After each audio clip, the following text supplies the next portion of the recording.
Quilter.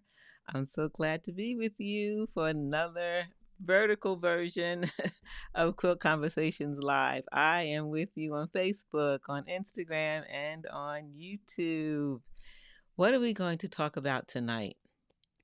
Tonight, it's about a couple of things. I think I want this version of Quilt Conversations Live to be semi-structured.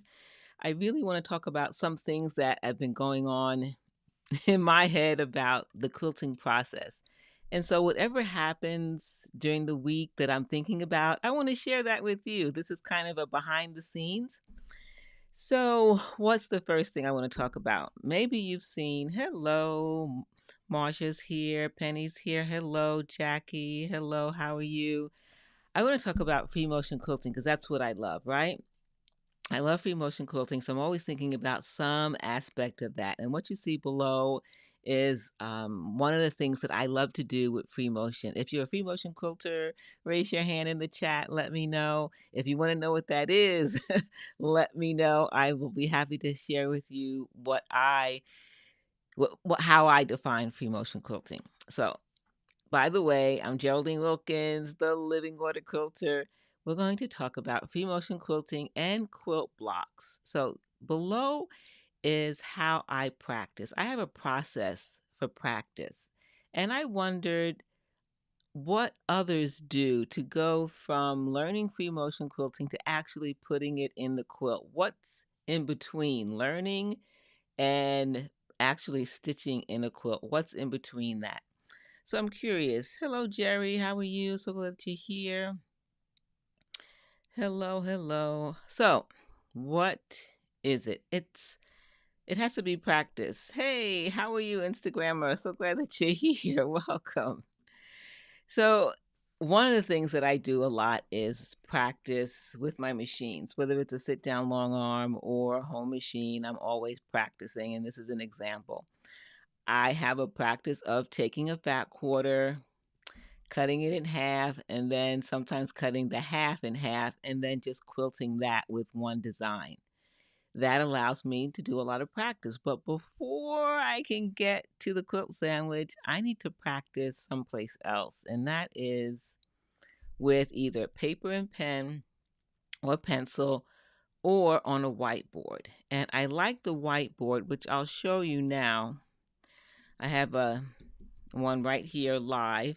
I like this whiteboard because one, it's small, it's easy to carry. Hello, how are you? Why? Glad that you're here. We're talking about free motion quilting practice from learning to putting designs in the quilt. What do we do in between that? How do we get to the quilt? So I use this whiteboard. This side has ruled lines like for grade school, and then the other side is blank. So depending upon what stage of practice I am in, I will practice different things. So this is ruled lines, and if I want to practice loops, a certain size of loops, those lines help me keep the size consistent. Just practicing loops. And one thing about practicing the loops, I like to have a reference. My mind needs to not only think loops, but think of something that I've done before, that I do on a regular basis, that will help my hands know how to move in that direction, right? Can I do loops going from left to right? Can I do loops upside down, left to right? So I'm practicing that over and over and over again. And so now this would be the small size, right? The small size of that. Then I might start going with a larger loop, left to right. And then I will think about the spacing in between the loops. I'll do that left to right, and now I will do it upside down, the same size. Why is it important to practice different sizes? That's because the quilts that we make will have different size areas within the patchwork that we will like to stitch small loops, medium loops, and then sometimes big loops, right? So I have to practice 3 different sizes, and that's what I'll do. So if I decide that I want to put loops in a quilt, I will take out my trusty whiteboard and I will practice the loops. I will think about, where am I going to place it in the quilt? Is it in the border? So if it's in the border, I'm going to practice the loops. Hey, Francis, how are you? So glad that you're here. We're having a discussion about free motion quilting practice. How do you practice? Do you stitch free motion quilting? Do you stitch free motion quilting? I'm curious to know if that's what you do. Let me see. I'll move this up here. That way. Yeah, that looks good. So if I want to do medium-sized loops in a border, how am I going to do it? And if my border is here, do you know Italian actress? I'm sorry, I do not. I do not know Italian actresses. I barely know the actresses in my own country. Yeah, so this would be my border, and I might look at it. Whiteboard. Yes, Mitch, it's a great idea, especially with the ruled lines. I like having the ruled lines. So here's my border that's in my quilt. I'm doing loops. What if I want to do loops in the opposite direction? Upside down, right? In the same area. This is a great way to practice.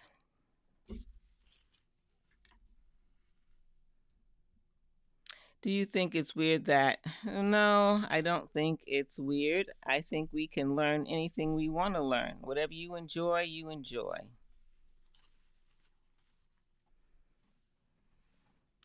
I'm not a beginner, but I have quilted free motion before, basically loops, and this is what I did. Fantastic. That's how we start. A lot of us start with meander, right? A meander. Then we graduate to doing a meander with a loop. Right? We go from one thing to the next. That's how we build our skill over time. That is so important. So I will practice whatever design I want to learn or put in a quilt on a whiteboard, or I will put it on the ruled lines or the blank side. The other thing that I like to practice, a lot of times when we quilt something and we need to quilt without getting stuck, we need to practice being able to fill the space without getting stuck in a corner. And what does that mean? That means all of a sudden now I'm over here. How do I get over here? I'm stuck. How do I do a meander without breaking thread and not have this empty area? So that's something that I practice as well, especially when it comes to different designs. So that's one of the things that I do. I'll take out this whiteboard, and if I decide that, you know what, I want to put spirals in a quilt, and I haven't put spirals in it in a quilt, I haven't stitched it in a long time. Your grandmother taught you how to sew. That's fantastic. Excuse me.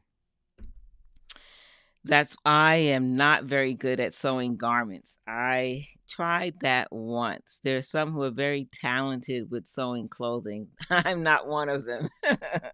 I've tried. I do have it on my list to stitch a quilted jacket. I have the pattern. I have 2 patterns, in fact. I have the fabric. Now I just need time to do it, concentrated time. So if I want to do spirals, I will practice my spirals in the open area where there aren't any ruled lines. How to move across the surface of the quilt so that I can fill the space. And I'm thinking about that as I'm going. practicing over and over again. So that's one thing that I love to do. I'm curious, anyone else, if they have any tips of how they practice. So once I'm ready, I will go to the quilt. I will go to the quilt and say, am I ready? Do I need a separate quilt sandwich before I go to the quilt? And the answer would be yes. I will go to the quilt sandwich first. Let's see what else I have for you to see here. So this is a practice session where I filled a quilt sandwich after I practice with the whiteboard. I go from there to a sandwich like you see here. I am practicing my technique. I'm practicing how to use different needles or threads. I'm doing all kinds of things in this process of practice.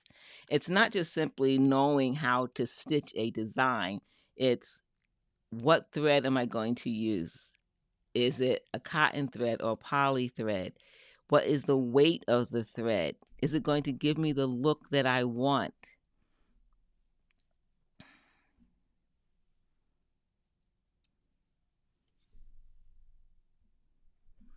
Learning how to sew is a precious gift. I'm glad that you learned how to sew. Hello, so glad that you're here from Ontario. Welcome, welcome, welcome, welcome. What else are we going to talk about tonight? I wanted to also talk about, I not only stitch with a long arm machine, I also stitch with a home machine. The same kind of machine that you would use at home.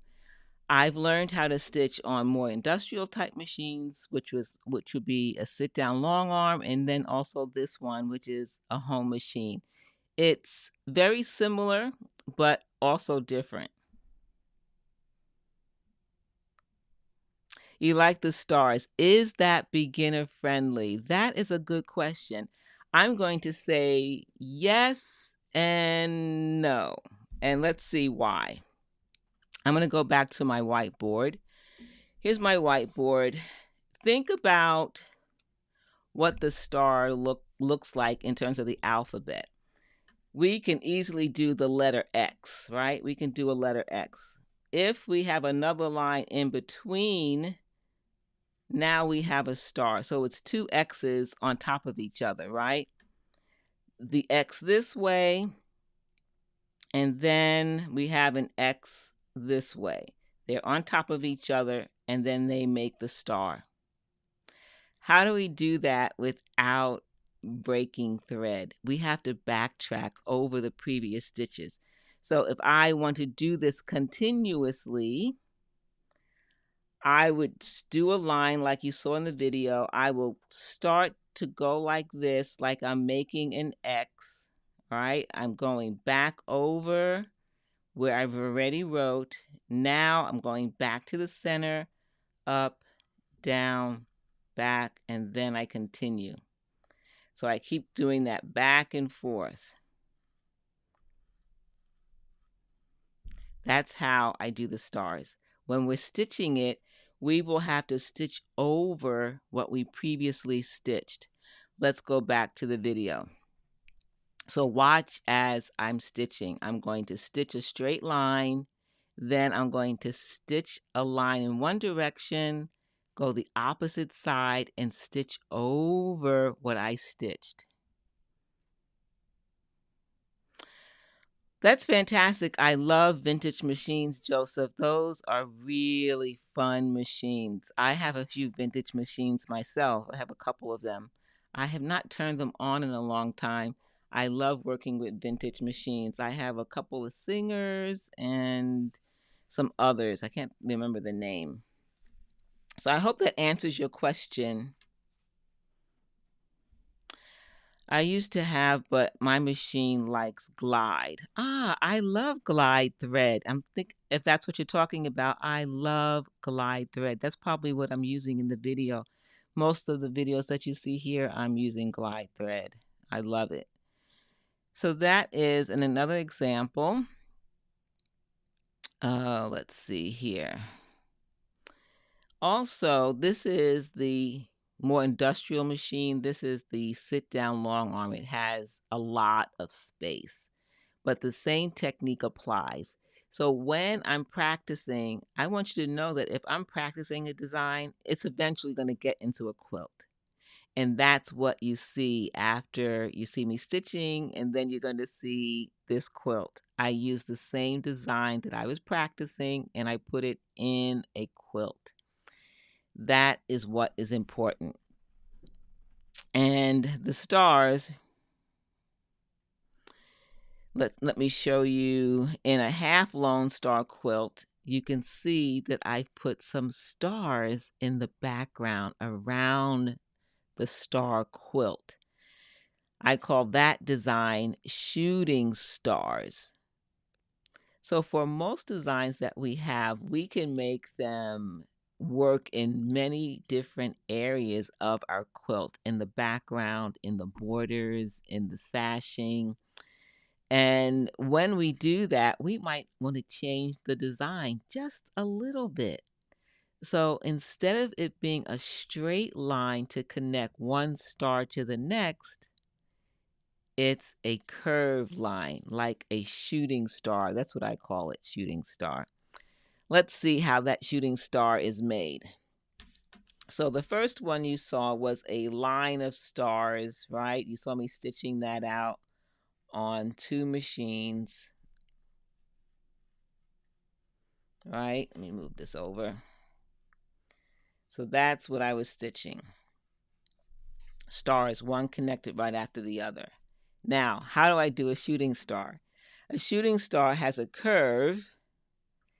Then I still do my X, my double X's, but now I come out here. I don't continue. Instead, I go back along that curve and I shoot out to the next spot. Go along the curve and shoot out to the next spot. So I can do that any direction that I want.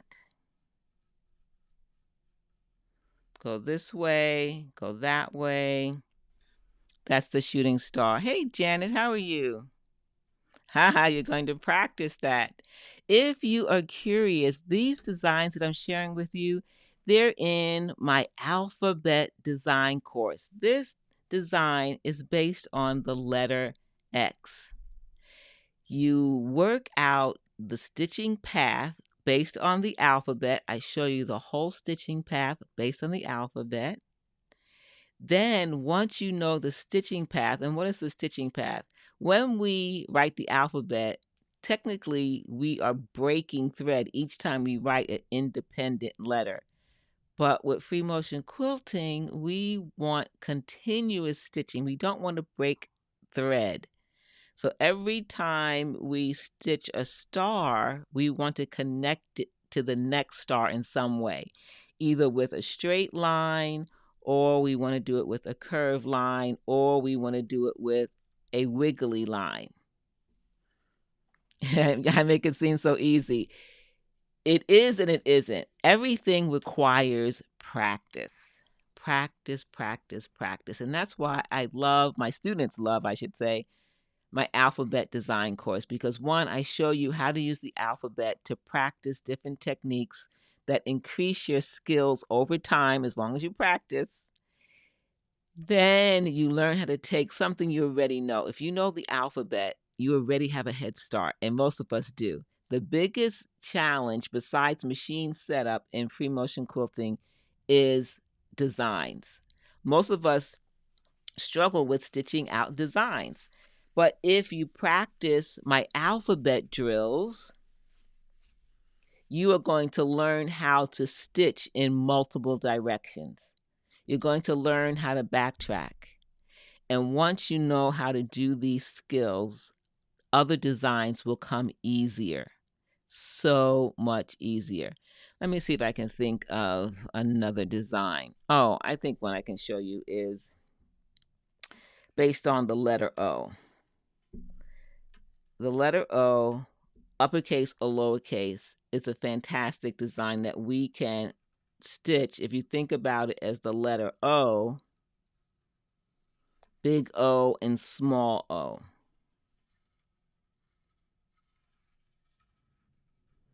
And we can change the scale of this to make it big or small to fit the space.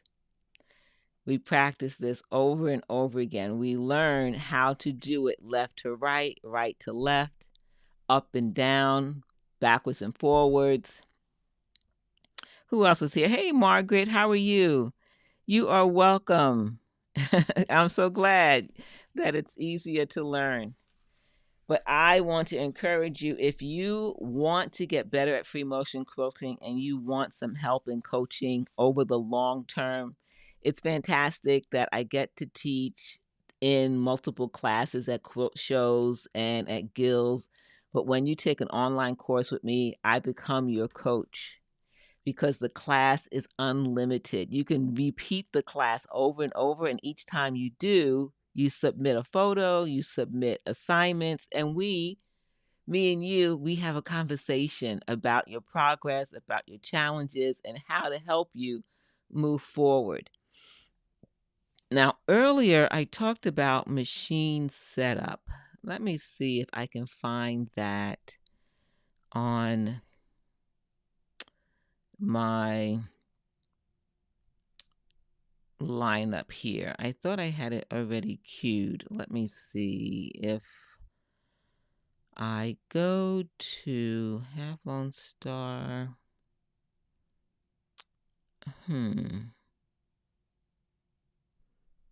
Image. Let me go to all right. I'm going to click this button. We're going to see what happens. Okay, this is from another class. Is it in here? Okay. Yes, here we go. Here's the machine. So, if you want to set up your machine for free motion quilting and you need some help, you need some tips, I have an 8-step process, which includes knowing how to set your tension, how to figure out how to adjust your tension, to master tension. I show you my techniques step by step, step by step. This is what I do every single time I go to set up my machine for free motion. I go through this tension process. Hey, how are you? So glad that you're here. Hello. I'm so glad that you're able to join me. Welcome, welcome. The letter O on, yes. Group together, clusters, yes, like grapes. Whatever we need to think about for the letters to help us stitch, that's the whole idea. And the alphabet is something that most of us know. So when you take the alphabet design course, you're going to go through different letters. Then we're going to take not those letters. After we learn the stitching path, we're going to create some designs with it. And you saw an example. Then you're going to learn how to combine those to create even more designs. There are over 50 designs in the course. Hey, Claudette, how are you? Wonderful. So let me go back to what I was saying about the machine. So when I started teaching free motion, I realized that many ladies were afraid of it because they didn't know how to set up their machines for success. And I was one of them. I did not know how to set up my machine. I didn't know about needles. I didn't know about thread. And I definitely was afraid of tension. Hey, Annette, I'm so glad you found it too. And you're a newbie. Welcome. So glad that you're here. Where do I find your online classes? That's a good question. Let me share that with you. You can go to machinequilting.live. Machinequilting.live. Let's see. Let me put up this comment here. Machinequilting.live. That takes you right to my website. Go at the top and look for education. And there you will see online classes. You just click on the classes and you'll see all the different classes I have. And the one that I want to point you to so that you can download the free PDF, it's 8 steps on how to set up your machine for free motion quilting. if you go to the class with this photo, free motion quilting machine setup, you click that one. It's going to take you to the page where you can purchase the course. But this is what you're going to do. You're going to scroll down and look at the course curriculum. When you go to the page, it's going to tell you as well. Then you're going to look for the free preview, and in that free preview, that's where the PDF is, where you can download it. And if you like what you see in the download and you want specific guidance from me, just get the course. It's only $25 to help you set up your machine. And here is what the video looks like. The video in the course goes through needles, thread, tension, the right foot, the tools, all this. This is the video in the course, but of course it's not going this fast. And I'm talking with you through the whole process. And don't worry that you don't have the same machine. All machines have basic things, and that's what I go through. It's a generalization of how every single machine uses a needle, uses thread, uses tension, uses foot pressure. The only thing that you need, in addition to the free guide that I'm sending you to get, is your sewing machine manual. So when I talk about the free motion foot, you're going to go to your manual and see, does my machine have a free motion foot? Do they make one for my machine? Then that's the one you use. Then when I talk about foot pressure, you're going to go to your manual and see how to adjust foot pressure. Same things, needles, thread, foot pressure, free motion foot, and feed dogs. We go through all of that step by step. And one lady who signed up for the course, she is taking full advantage of the course, because what happens? You're not alone.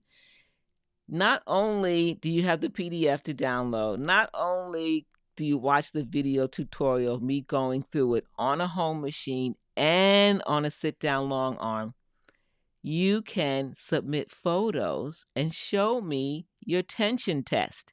And that's what this one student did. She went through every single step, took a photo, sent it to me in the course, and she and I had a back and forth conversation until she got her tension right, until her machine was set up right. So you can't get that kind of attention in a class with 20 students. Yes, you still learn a lot in my in-person classes, but I'm telling you, take my online courses if you want more one-on-one coaching, because when you take the course, you submit assignments, I look at it, we talk about it, I help you get to the next step in the course. And it is unlimited. So, machinequilting.live. Machinequilting.live. So, the other thing that I wanted to talk about tonight, if you're interested, is something that I've been posting on Instagram and other social media, and that is quilt blocks. Quilt blocks. I put up a couple of quilt blocks lately, and some of you have made different comments about them. So someone says, a little bit off topic, but any opinions on the cutie frame? I'm not familiar with the cutie frame. I would have to look that up. Tell me more about it. If there is something you are interested in, whether it's a machine, whether it's thread, if it's fabric, but especially for equipment, one, I go look at different reviews. YouTube is a great place for that. Secondly, if I have an opportunity and it's a big purchase, I go to a quilt show. I go to a quilt show. When it was time for me to get my sit-down long arm, big investment, I went to a quilt show and I tested every machine I thought I wanted or might be interested in, so I can see the difference and experience the difference. What's the warranty? What's the service like? All of those things. So that's my recommendation. YouTube reviews, and then go check it out in person. I don't have a review on it. I'm not really familiar with it. So, any other questions? Now, someone who said, "Hi, cousin." Which cousin is that? Glad to see you. I don't know which cousin that is. All right, let me go back to what I was going to talk about, which is I'm going to go to my camera and we're going to talk about, let me go back to this scene here, and we're going to talk about quilt blocks. Quilt blocks. So I put up a couple of posts about quilt blocks. Some that are blocks I've had a long time and I have yet to make into a quilt. Blocks that are challenging, right? Some of them can be challenging. And so I put a question out there. Have you ever made these different quilts? Was another question. And then I talked about the, what is it called? Oh my goodness. What is that block called? It's a quilt. Oh my goodness. It will come to me in a moment. But anyway, let's look at them one by one. Years ago, I joined this group where they were doing a block every month, and it's called Block Lotto, and this is one of the blocks. When we participate in quilt block, monthly quilt block challenges, especially if we want to increase our skills, that's what it will do. It will help us increase our skills. And this one was a little bit challenging because there was a lot of cutting and re-sewing it together, right? Move this out of the way so it doesn't fall.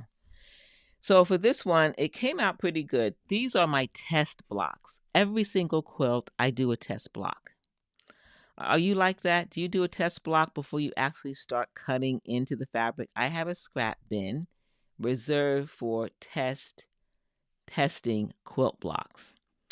And so I pull out odds and ends of fabric and see if I have enough to test to see if, one, I know how to stitch the block, to see if I press it correctly, if I follow the directions, if I cut it correctly, all those things. And so this one, you can imagine that there are a lot of seams here. There are a lot of seams. And how are these seams all going to lay nice and flat? See the seams here? How they are resting nice and flat, which is one of the things that I had to learn how to do if I wanted to free motion quilt my own projects. I wanted nice, flat blocks, not bumpy or hilly, because it's difficult to stitch on a home machine when you have a lot of bulk in your seams. So when you look at all of these seams, can you imagine that this would be a flat block? So that's another reason why I test. So this one is nice and flat. So I did a good job on this one, if I do say so myself. It's nice and flat. I would not anticipate any problems stitching through this, although there is a little bit of bulk. It's not as bulky as, it's bulkier here than it is here. It is pretty. You like it? Yeah, I like it too, Sarah. It is very pretty. So this is one that I really love. The fabric choices, everything about this block, I just love it. I have yet to know what to do with this test block. I have a whole container full of test blocks that were ones I could keep. So this is the first one. Now, I am challenged when it comes to piecing curves. What about you, ladies? Can you stitch and piece curves? I knew I was going to have a problem with this one, but I took my time and I stitched it several times. So what are the challenges with a block like this? One, maintaining our 1/4 inch so we keep our points. 1/4 inch, right? So I maintain the 1/4 inch. It's a little bit off here. The other thing is pressing. Pressing is going to be a challenge with a block like this to make it nice and flat. So my 1/4 inch was pretty good. It was okay. Another challenge with this kind of block is that we're going to have a lot of stretch. So that means the block can easily become either too small or too big because during the sewing process, we stretch the fabric. The cathedral window. Thank you, Sarah. I was trying to remember that one. I have an example of that. I'm going to go to that one too. So the curved stitching on the cathedral window actually is easier for me, and I'll tell you why in a minute. So I was thinking about the stretching that can happen because of the bias stitching, the pressing. So there's a lot of challenges to overcome, skills to learn in this block. And the other thing is that all these are sewn. This is sewn to this, and then these are sewn to this part here. And so there's a lot of stretch right in here. And you can tell because you can see that this is raised just a little bit. It's because there's some stretch in it. Now the back, the pressing.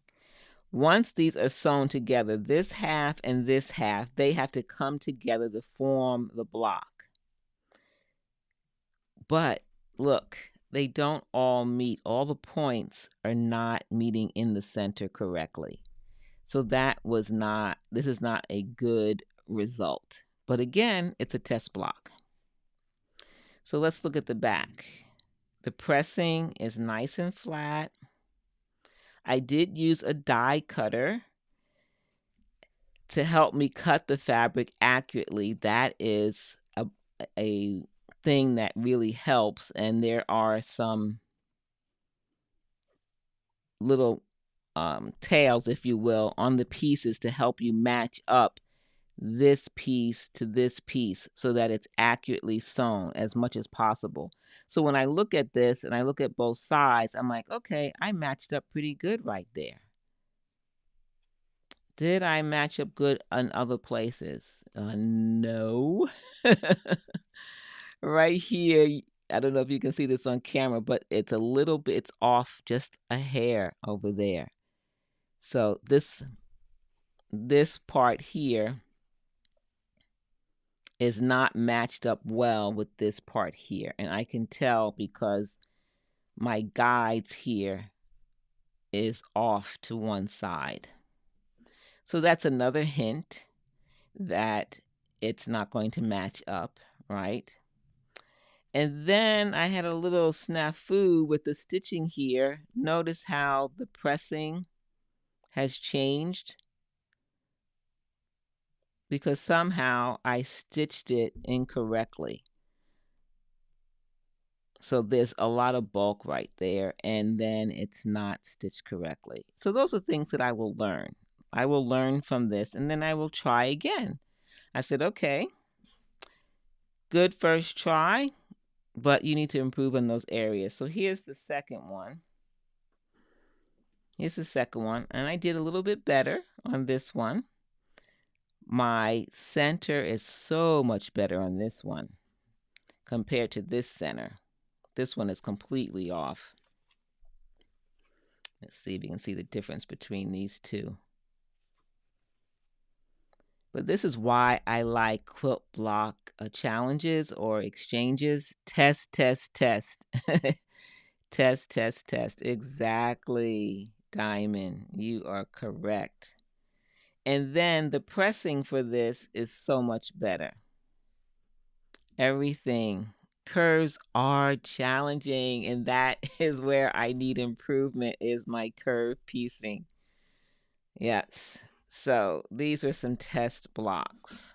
I eventually did make a quilt, and because I had those challenges and I had the test blocks, it didn't stop me from proceeding because every single time I make the block, the next time will get better, and then the next time it will get better if I take time to evaluate what went wrong before and how I can correct it. And so each block got better and better. So here's the cathedral window test. Again, I use scrap fabric. I'll show you this one. Now, a lot of ladies like to hand stitch cathedral windows, but I like to machine stitch. And machine stitch, you need 1, 2, 3, 4 blocks, right? And then you need 4 pieces of fabric to help you create. Here's the 4 pieces of fabric for the background. Then what I use for the curve are 4 more pieces of fabric. And they are squares that are folded into a triangle. And when we do that, it allows us to curve this on the bias. That makes it nice and easy to lay flat and curve. Now, I don't take any chances. I don't take any chances because once I curve this over, I glue baste it down. Then I will do a straight stitch right along the edge with my machine. And that's how I do the cathedral window. So here's an example where this one isn't stitched. I can show you. Here's the piece of fabric that goes in the center. So let's look at the back. Here are the 4 pieces of fabric. Again, I use the same fabric that's going to curve over, right? Here it is. This is the second piece of fabric that's with every single square. So there's 2 pieces, this square and this square, but this square has been folded in half. It's been folded in half, and the raw edge has been put on this end. So we have 2 squares with a folded square that is now a triangle, and those are sewn together right here. And then the same thing here again. Once these are all sewn together, that's how we can roll this over, and it creates the curve because the fold is on the bias. Now we have our cathedral window. Now I could just stitch this down, right? And it will be finished. Or I can take another square and put that in. Say we have an embroidery machine or we hand embroider something. We can put that square right inside there, and I would probably glue baste that down. Then I would put some glue baste along this curve. All of these curves, I'll take my iron and press this all down. Once it's pressed and glue basted, I take it to my machine and I stitch all along the edge. Right along the edge. And I would do that for each of the blocks. I would make as many blocks as I need, whatever size I need. And then once they are done, I will put them together. This one, of course, is bigger, so it's not going to sew to this one. But this one is complete, and this was a test with scrap fabric. So what I wanted to see was, do I press it open in the back?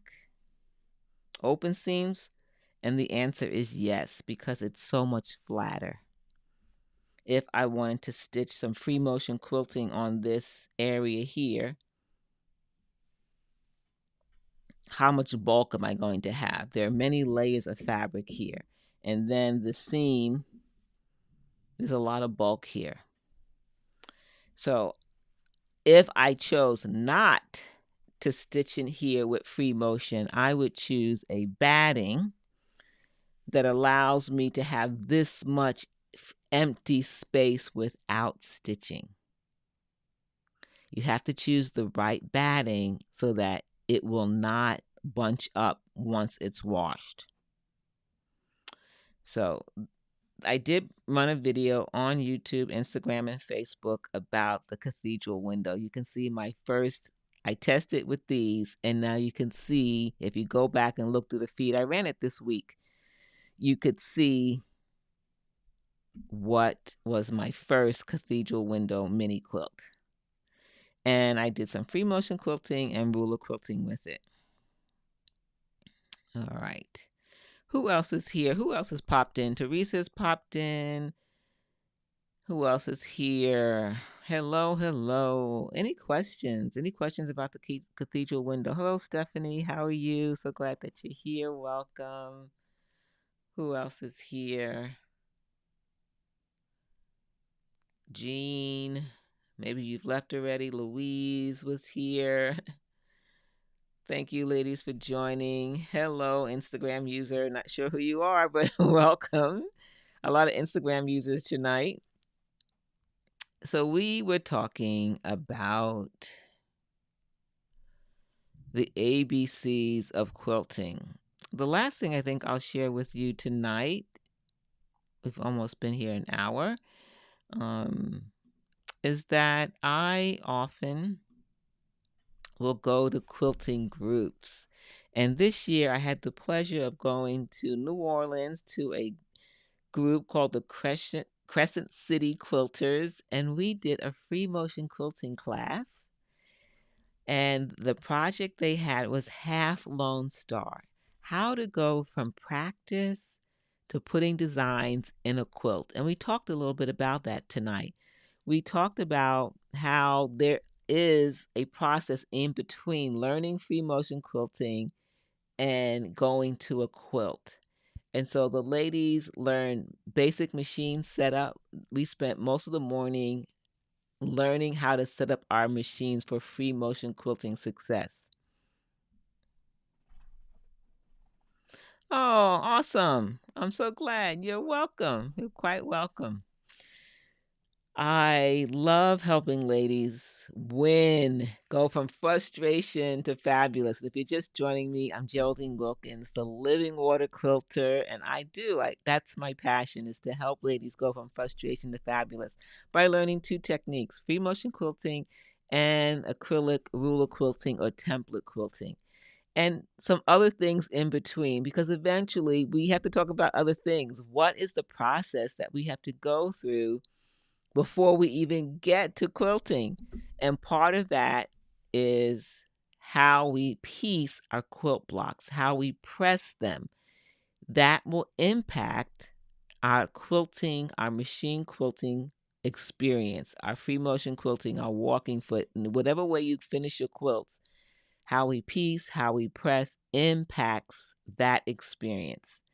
And so that's what I did with these ladies. We talked about that. We talked about machine setup for success, so that they can, once they practice designs, they can put it in a quilt and do it creatively and not be afraid to design with free motion, and that it's not as hard as it may seem. As if we go step by step, it can become easier and easier. So, what else did we talk about tonight? If you're just joining me and you missed out, we also talked about, let's see, I'm going to close that off. And that one, and that one. We talked about free motion quilting practice. How do we practice? And one way is to use the alphabet, right? Use the alphabet, something that we know.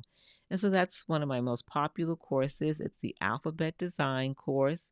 It's unlimited access. I show you how to use the alphabet to stitch beautiful designs, whether it's a home machine or a long arm. But first things first, we then talked about your machine setup. So if you are just joining us and you want to improve your machine setup for free motion quilting, download the free 8-step guide that I have on my website. And all you have to do is go to my website, and it's machinequilting.live.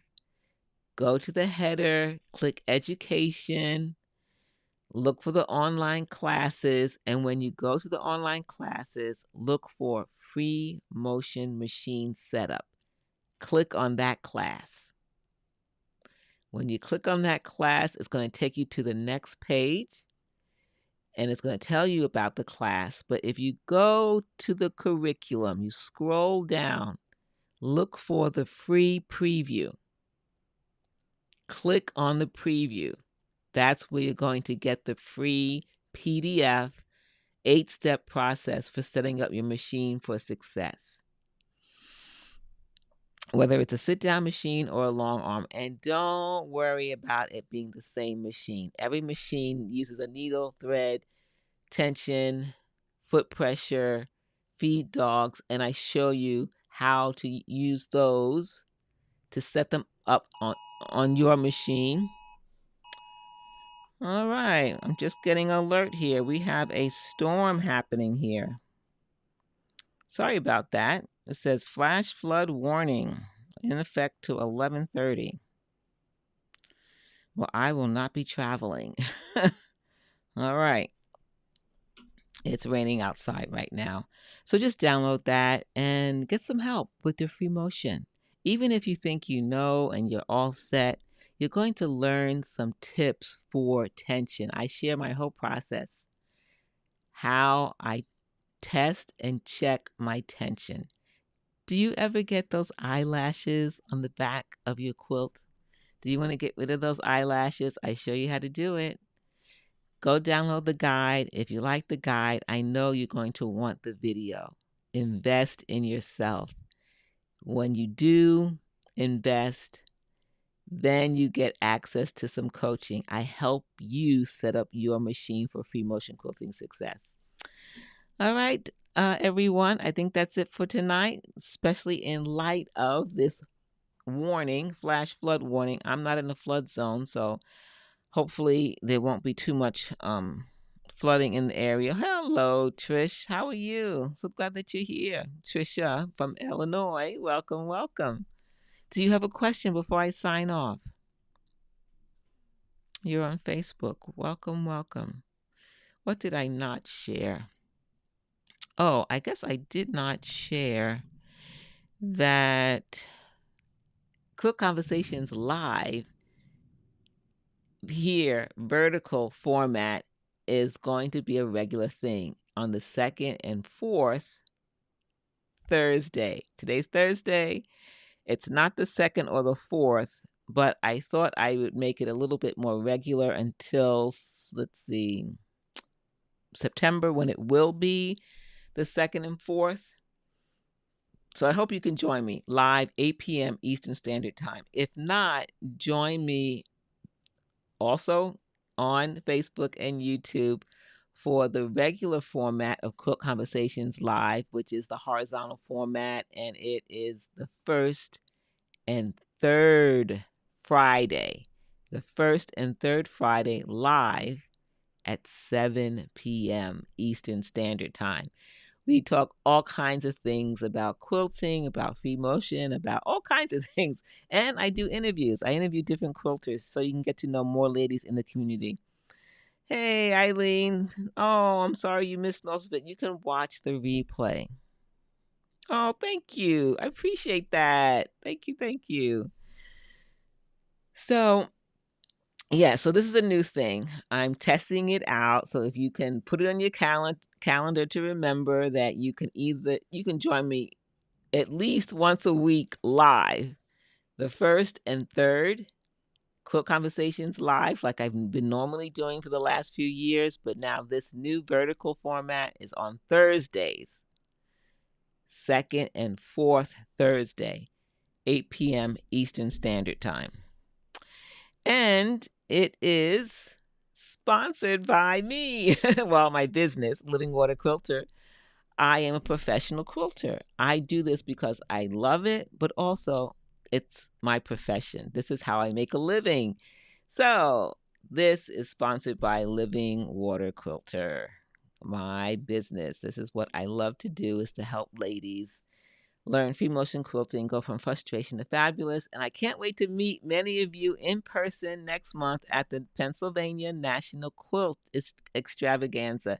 We're going to have a fun time learning acrylic ruler quilting. And if you're coming to the show, but you don't have time for the class, come to my lecture. It will be in the main vendor hall. Check out the schedule. Join me. I'm going to talk about going from backstage to main stage, how to put ruler quilted designs in your projects. So join me for that. You're going to see a lot of my quilts live that you've been seeing here on Quilt Conversations Live. You'll see some of them in person, and I'll get a chance to meet you. I'd love to meet you. Okay, ladies, I'm going to say good night. Have a wonderful weekend, and I will see you next Friday, right? Quilt Conversations Live. Is it going to be the second? Let me check the calendar real quick. What is next Friday? Is next Friday September 2nd? Yes, it is. So that I will be back on Facebook and YouTube for Quilt Conversations Live at 7 p.m. next Friday. Good night, Eileen. You're welcome. You're welcome. You are welcome. My pleasure. Oh, you're welcome. You're welcome. Good night, everyone.